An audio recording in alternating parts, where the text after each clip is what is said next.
Today our lesson is area of squares. Here there are 3 squares. You can see 3 squares here.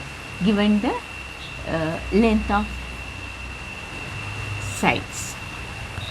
What's an area? Area means amount of the space inside the shape.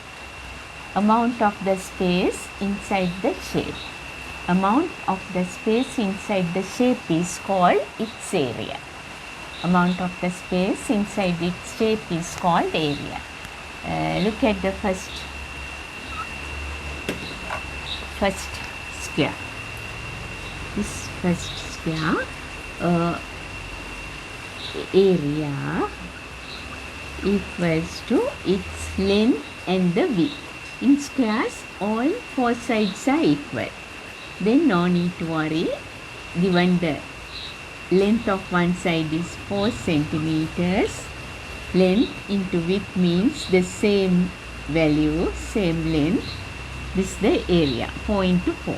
That means 4 into 4, 16 square centimeters. Area of this first square.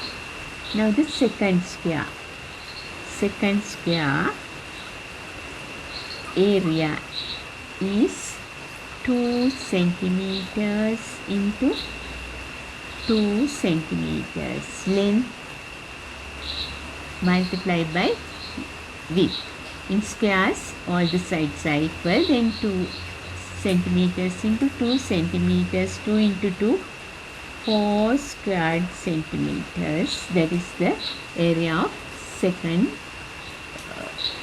square. Then the third square, it tells us one side of a length is 3 centimeters. Area equals to 3 centimeters into 3 centimeters. We write it as 9 square centimeters.